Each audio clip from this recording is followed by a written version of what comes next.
Salutations voyageurs, alors aujourd'hui... l'entrée pourtant fermée.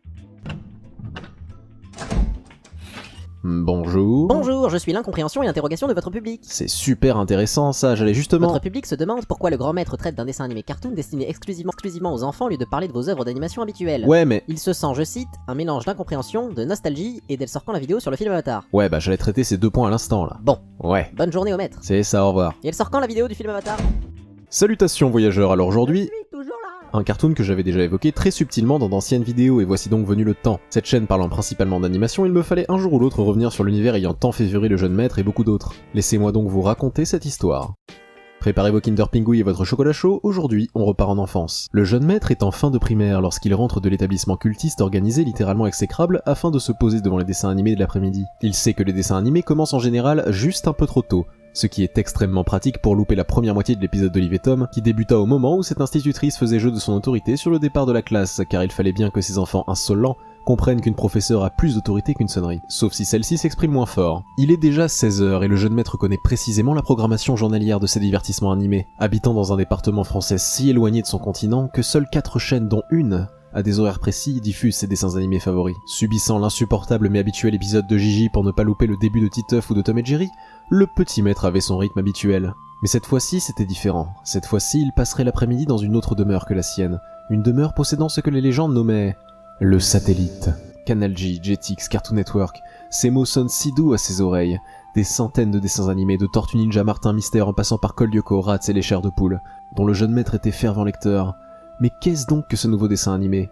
Des aliens? Un personnage principal avec un jouet qui a l'air génial lui permettant de se transformer? Ça a l'air cool. Ce n'était pas seulement cool, c'était génial. Instantanément happé par ce concept que je trouvais excellent, je regarde chaque épisode dès qu'il passe, surveillant le programme télé papier afin d'être prêt pour chaque nouvel épisode, et cette joie de tomber au hasard sur un épisode en changeant de chaîne. Puis les années passent, le jeune maître découvre Dofus, Naruto, Avatar, qui sera sans conteste son univers de fiction préféré. Les mêmes épisodes de Ben 10 sont diffusés et le jeune maître les connaît par cœur maintenant. C'est avec tristesse qu'il constate que cette série qu'il aime tant est terminée. Le temps passe et le maître grandit. C'est avec surprise qu'il découvre une suite, un Ben adolescent. Curieux, il regarde quelques épisodes quand il en a l'occasion. C'est le même univers, mais il manque quelque chose. C'est certes plus mature, mais il ne parvient pas à rentrer dans les épisodes. Il regarde tout de même de loin, tombant de temps en temps sur les suites, avec des Pokémon toujours plus évolués et bon marché. Gwen qui passe de magicienne omnipotente à génératrice de pare-brise. Bref, le temps de l'enfance est révolu, se dit-il. Ce dessin animé n'est qu'un bon souvenir, et bien plus populaire que ce qu'il pensait. Les années passent. Un beau jour, au fil de ses pertes de temps habituelles sur YouTube, il tombe sur une vidéo avec un titre qui l'interpelle. Ces dessins animés-là ne méritent pas qu'on s'en souvienne. Ben 10. Le maître est surpris, intrigué, interloqué, et pose son œil bienveillant sur cette vidéo. Cette vidéo était vraiment bonne, et honnêtement quasiment tous les défauts cités sont valides. Il y a juste 2 petits points sur lesquels je reviendrai tout à l'heure. De cette vidéo, il m'est donc venu une question. Je me souviens très bien que la majorité de ces défauts m'étaient sautés aux yeux même à l'époque, et pour autant j'aimais toujours cette série. Alors pourquoi j'aimais tant cette série malgré ses défauts? Et par extension, pourquoi tous les fans de cette série à l'époque l'aimaient autant malgré ses défauts? De cette vidéo, YouTube a pour une fois fait un très bon boulot de recommandation car m'ayant conduit sur la chaîne de The Ink Tank, une chaîne qui parle énormément des séries Ben 10. J'ai donc dévoré beaucoup de ces vidéos histoire de me mettre un peu à jour sur les évolutions de ces séries, et principalement des nouvelles séries, car je les ai finalement très peu regardées voire complètement manquées. Et c'est via ces vidéos que j'ai remarqué à quel point cette série était rentable et populaire vu la quantité d'épisodes qui ont été produits et les dérives marketing qui ont vu le jour suite à cela. Genre un alien Lego. Tous les aliens de l'Omnitrix sont censés être de vraies créatures vivant sur d'autres planètes, et bizarrement j'ai du mal à concevoir une planète peuplée de ces trucs-là. Et donc de ces 2 perspectives, j'ai décidé de revoir cette série que j'aimais tant avec mon regard d'aujourd'hui, et cette fois en version originale, histoire de n'avoir aucun biais et d'avoir le générique original aussi. Je ne me suis donc finalement refait que quelques épisodes des 3 premières saisons, parce que la mémoire d'enfance est plutôt coriace, et le souvenir du déroulement de la plupart des épisodes revenait instantanément dès les premières scènes, donnant cette désagréable impression de voir l'épisode 2 fois en même temps avec un très léger décalage. Heureusement, il se trouve que j'avais manqué certains épisodes de la saison 4 et quel plaisir de revenir en enfance et de les découvrir comme à l'époque. Et effectivement, tous les défauts de la série se ressentent, et particulièrement dans cette dernière saison. Mais certaines perles, comme le premier épisode avec Spectral, les épisodes avec Ben et Kevin, quand ils rencontrent des aliens de la même race que ceux de l'Omnitrix, et de manière générale les épisodes avec Vilgax, et particulièrement celui où Ben débloque la transformation à volonté, ces épisodes que j'aimais beaucoup déjà à l'époque, eh bien, je me surprends toujours à les apprécier aujourd'hui, probablement par nostalgie et surtout pour cette chose, qui fait que malgré ses défauts, cet univers parvient à intéresser les gens jusqu'à aujourd'hui avec de nombreuses séries issues de cette licence. L'univers de l'Omnitrix. Cet élément cristallise à lui tout seul l'entièreté de l'intérêt que je portais à cette série, et qui me permettait de passer à travers les scénarios de certains épisodes. Les aberrations comme le passage d'une série de vacances en famille avec une dose de science-fiction, à des magiciens tout à fait terriens avec une version à peine dissimulée des talismans de Jackie Chan, des hommes lézards, des méchants de Batman, littéralement, à l'époque je regardais aussi la série de Batman, et ces méchants en particulier étaient complètement les mêmes. Et aussi, un truc que je détestais même à l'époque, la putain de Justice League version Alien. À quel moment ils se sont dit que c'était intéressant et que ça avait sa place ici. Et c'est bien là le plus gros défaut de ce dessin animé. C'est un dessin animé pour enfants américain pensé pour une diffusion télé. Ce qui fait que comme beaucoup d'entre eux, les épisodes étaient faits pour être diffusés n'importe comment. Et le plus important, pour divertir l'audience.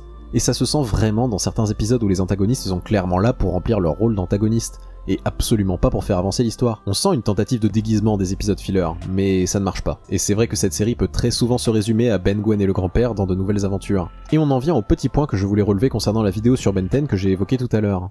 Alors oui, présentons un peu le concept, mais pas avec le générique. Mon dieu, ce générique. La mélodie est entraînante, mais pour une série humoristique, pas pour la série d'action sérieuse que Ben 10 se propose d'être, enfin je crois. Je trouve ce point intéressant parce qu'il découle complètement du regard actuel des fans de Ben 10 actuels. Sauf que ces fans actuels se basent sur la série actuelle de Ben 10. Et je ne serais pas étonné si le fait que tu t'attendes à une série d'action sérieuse vienne de ça en vérité.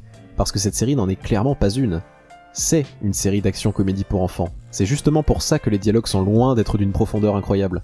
Et c'est aussi, je pense, la raison pour laquelle tu avais cette impression que la série ne faisait rien pour attirer ton attention. L'humour enfantin est omniprésent, et c'est effectivement dans la suite directe que oui, la série se pose un peu plus et devient plus mature et sérieuse. Après, je ne me permettrai pas d'aller plus loin parce que tu t'y connais objectivement bien mieux que moi en dessin animé de ce genre, et à part quelques fulgurances comme Wakfu et Avatar, je suis passé du côté whip de la force assez tôt finalement. Et la dernière remarque que j'ai à faire, c'est sur le fameux appuyer sur l'Omnitrix pour redevenir humain.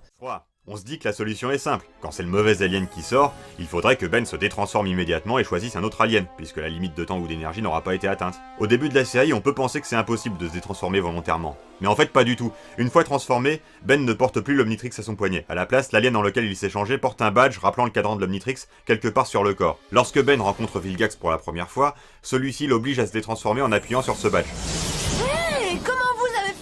Je me suis dit, ah ben ok, comme ça maintenant Ben saura qu'il faut appuyer sur le badge pour se détransformer quand l'Omnitrix sélectionne le mauvais alien. Mais non, même après cet épisode, Ben n'essaiera jamais d'appuyer sur le badge pour se détransformer, ce qui lui serait pourtant bien utile dans presque tous les épisodes.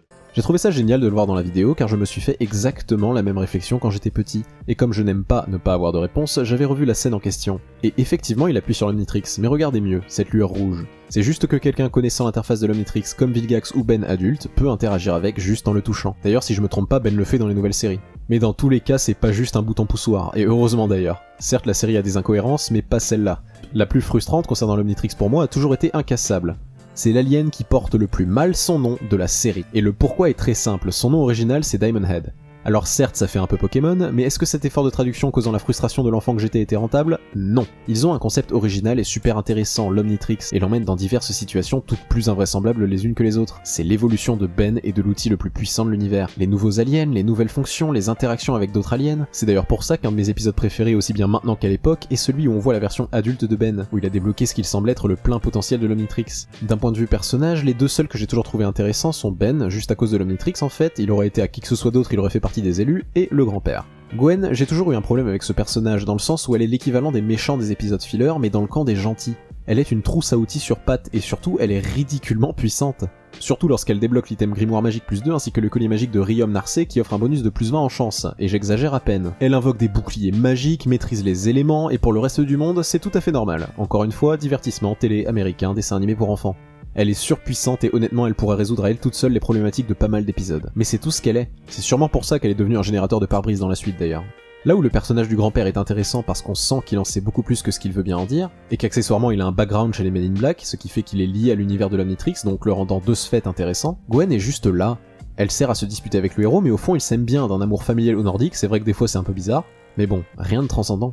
La série en elle-même est un pur divertissement pour enfants avec un concept de base original et super intéressant.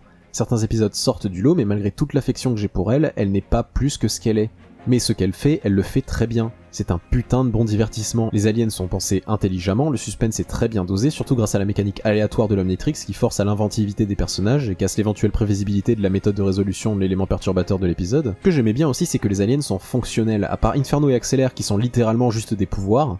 Presque tous les aliens de l'Omnitrix sont crédibles biologiquement. Surtout ce sauvage, qui est très certainement le plus faible mais le plus intéressant en termes d'alien. Pas juste un pouvoir sur pattes. Enfin techniquement, bref. Le style graphique est très agréable, les combats sont inventifs, y'a qu'à voir l'épisode où Ben débloque les transformations à volonté pour se rendre compte de la versatilité d'un tel pouvoir, et de Ben, qui se révèle incroyablement créatif et efficace avec juste 11 ou 12 aliens. L'erreur à faire en fin de compte, c'est de juger cette série avec des standards qui ne sont pas les siens. D'un point de vue actuel, cette série est passable. Certains peuvent même y voir une série oubliable qui ne mérite pas une telle attention. Mon jugement s'est d'ailleurs adouci concernant ces suites grâce aux vidéos Think Tank, donc peut-être que je lui laisserai une chance un de ces jours en me détachant du Ben 10 original qui évidemment est moins mature et absolument pas pensé pour l'être. Et c'est normal. Et d'ailleurs cette vidéo n'a pas pour but d'invalider les arguments de qui que ce soit. Aujourd'hui et surtout sur YouTube on a tendance à tout analyser pour justifier du caractère bon d'une série, d'un jeu vidéo ou d'un film. Et c'est totalement ce qu'il faut faire. Mais pour expliquer pourquoi on aime quelque chose, on part dans l'émotionnel et on peut également justifier cela de manière logique, mais là où on peut expliquer pourquoi des films ou séries romantiques sont censées être touchantes par exemple, ça ne veut pas dire qu'elles le seront pour tout le monde, et on ne peut pas de manière logique reprocher ou expliquer à quelqu'un qu'il doit aimer ou pas une série. Par exemple, j'ai horreur des romances, et il y en a d'autres qui adorent. Alors oui, objectivement, Ben 10 est une série avec son lot de défauts, mais d'un référentiel différent, d'un point de vue de l'enfant que j'étais à l'époque et de beaucoup d'autres, Ben 10, c'était génial.